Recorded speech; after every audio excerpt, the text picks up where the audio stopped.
Let's start this video with a side-by-side comparison, because last week I was listening to John Grant's Pale Green Ghosts, and I was flitting between two loudspeaker systems. And the first system was the Piega 701 Wireless Gen 2, another mouthful. That's the streaming speaker that you can see behind me, and they sell for €7,500 a pair. And the second system was this channel's product of the year for 2023, at least the loudspeaker was the product of the year for 2023, and that was the KEF R3 Meta, which is a passive loudspeaker, and that sells for just shy of €3,000 a pair with stands. But here's the thing, right? From that John Grant album, I get a cleaner sounding mid-range and better top-end extension from the Piega than I do from the KEF R3 Meta. And if you think that's a strange side-by-side comparison to make, which it kind of is, know that the KEF loudspeakers need an external amp, an external DAC, and an external streamer just to function. And the Piega, they don't. Everything is built into the speaker cabinets. More specifically, it took the addition of a pair of subwoofers plus Dirac live bass control from the NAD M66 to get the KEF system to best the Piega on soundstage size and low-end reach. But now we're talking close to €13,000. So I think that was quite the discovery. This episode is brought to you by Munich High-End, the world's leading international audio show, running May 9 through 12 at the MOC.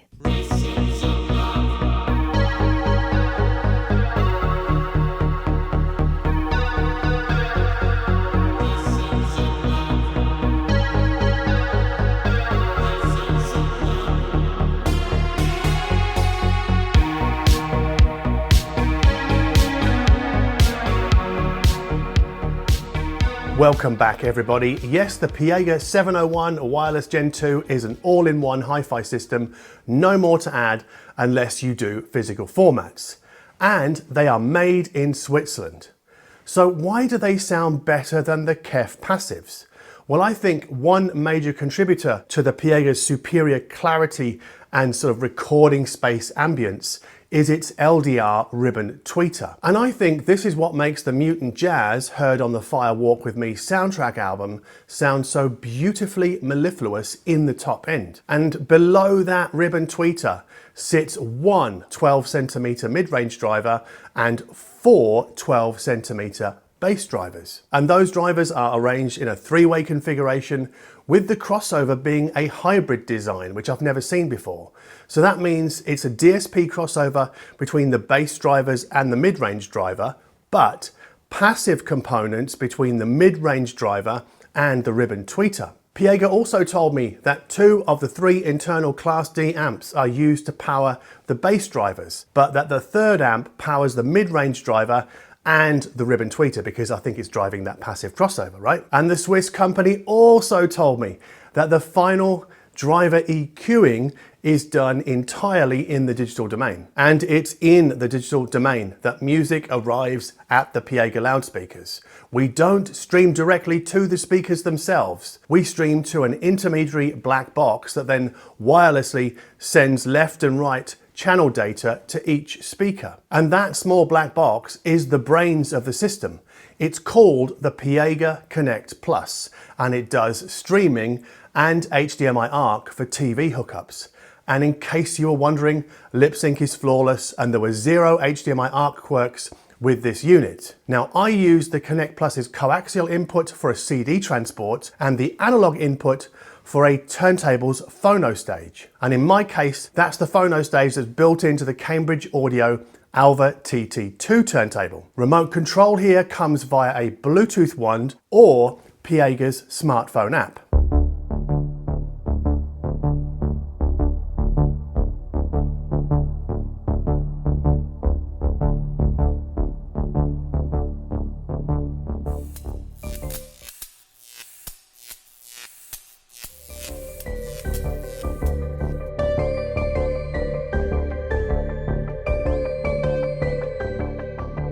And if that intermediary black box sounds familiar to you, then you're not going mad. No, you're not.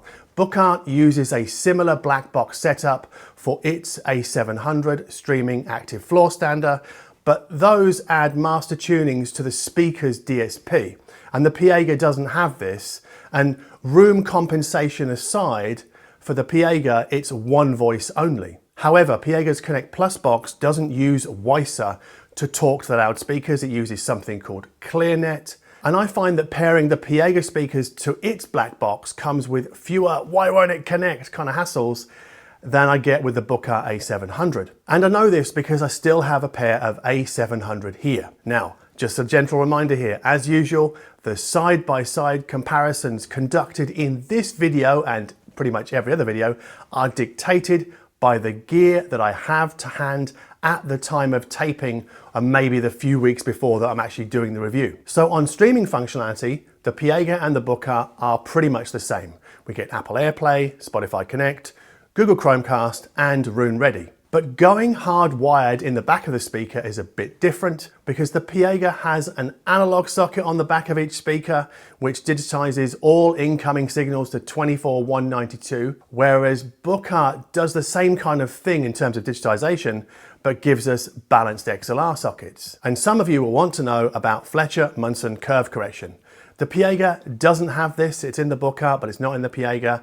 And the Piega's loudness setting can be turned on and off manually inside the app. So it's not an automatic thing as it is with the Buchardts. Now for this side-by-side comparison, I built a playlist in Tidal to play back through both sets of speakers using Roon because there is no Tidal Connect here. And that playlist consists of roughly 10 songs from Fortet, Syd Barrett, a dub outfit called Dubexan, and then an indie outfit called The Blinders. I think they're from the UK. Then there's some Bowie, John Grant obviously, some Lamb Chop, some Depeche Mode, a bit of Arcade Fire, and some Kate Bush. And I conducted this side-by-side comparison with the Buchardt loaded with its neutral stock master tunings, but I did this side-by-side comparison in two different rooms. So one room has a very high reverb time and the other a much lower reverb time.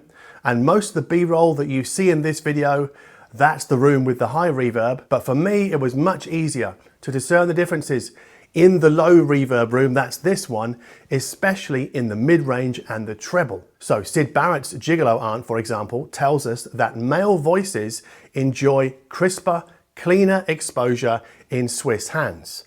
And that might be because the Piega beats out the Buchardt on transient incision and upper mid-range insight without ever being too much. And this quality then translates into better defined bass textures, even though the A700 go lower and kick harder on Arcade Fire's Reflector. And we also hear this on the dubbed out take on The Police's Roxanne, the A700 favouring dynamic muscularity and the Piega a more delicate clarity. And even with a manufacturer rated bass reach of 28 Hz, the 701 Wireless sound more prim and proper than do the A700. And I guess that's my way of saying that the Piega's low-end dynamics aren't as robust as the Buchardts. So perhaps the Piega are more restricted by their lower cabinet volume. I don't know, but if you think you do, let us know in the comment section below.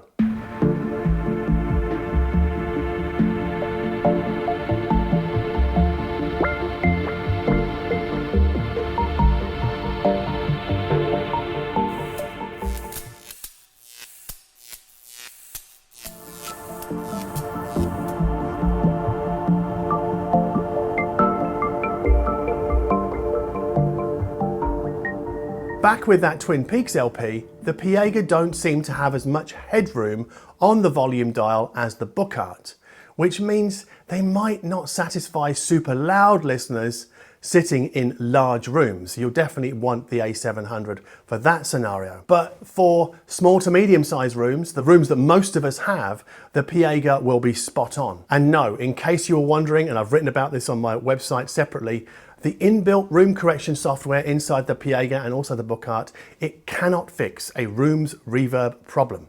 But it did give, in the case of the Piega, a nice little lift to the mid-range in that untreated room. Although I didn't use it in here, I just used them as stock standard in terms of their voicing. By the way, the room correction on the Piega is iOS only. You wave your phone around the room as you do with the Bucharts, and it's no way near as powerful as Dirac Live. But I'll say it again, the top end on the 701 really is absolutely delightful, especially on Lambchops's little black boxes. However, this side-by-side comparison doesn't end with sound quality. There are other facets to compare because, as a recent poll on the community page of this channel showed, a whopping 93% of you reckon that aesthetics and appearance matter to some degree. And the Piega are more slender than the Bucharts. They effectively intrude less on more sparsely furnished places. So I think they're a good choice for minimalists. And we also need to talk about the Piega's fit and finish because it's far, far more luxurious than the Bucharts. The build quality on the all aluminium cabinet really is something else. And this was noticeable right from the moment of unboxing when we have to attach the two-part base plinth to the speaker so it can stand up straight. Everything looks and feels really classy, just as a luxury product should when selling for €7,500. And if you don't like the silver, you can get a pair in black, or my preference would be white. But what I love most about systems like these is their simplicity. We set up two speakers and a little black box, and that is it. And because the connection between the Piega Connect Plus and the speakers is wireless, we get much less cable vomit coming off the back of the loudspeaker, which I think is one key advantage that the Piega lords over KEF's LS60 Wireless. And in case you were wondering, the Piega draw a wider soundstage than their KEF rivals. And they also image better in the mids, which was surprising, and offer a more extended top end. But in the mid bass, the Piega are leaner than the KEF, and they aren't as dynamic in the low bass. But for the nitpickers among you, I should also point out that the 701 Wireless sell for $2,500 more than the LS60 Wireless. But whichever streaming active loudspeaker we go with, we don't need a rack full of gear sitting between the loudspeakers because the amps and the DACs are all built into the loudspeaker cabinets. There's also nothing for tweakers to tinker with. This is a set and forget system. I know many of you like to tinker. This system is not for you if you are a tinkerer. This is for people who prefer the set and forget setup nature of this kind of hi-fi system. And with far fewer component options to pursue, the 701 Wireless afforded me more, I guess, mental space to investigate new or previously undiscovered music. So I dug much harder into music whilst reviewing these Piega than whilst reviewing the NAD M66 preamp. And a good example of this is Andy Weatherall's Corsica Studios DJ mix, which I found whilst browsing through SoundCloud. That mix, despite its low streaming quality, is just on another level DJ-wise as far as I'm concerned. So the 701 Wireless Gen 2 are easy to set up. They're simple to use. They tap into a more modernist aesthetic, and they come, as far as I can tell, with zero gotchas. And for me, that makes them a slam dunk for a Darko award. But if you thought this video was at least a layup, then please like and subscribe below. And remember, Patreon is where you'll find playlists for this video, as well as all the other videos we've made since 2020. And a 1-month Patreon subscription is how you can buy me a cup of coffee to say thank you for this video, if you want to. Anyway, as always, thank you ever so much for watching.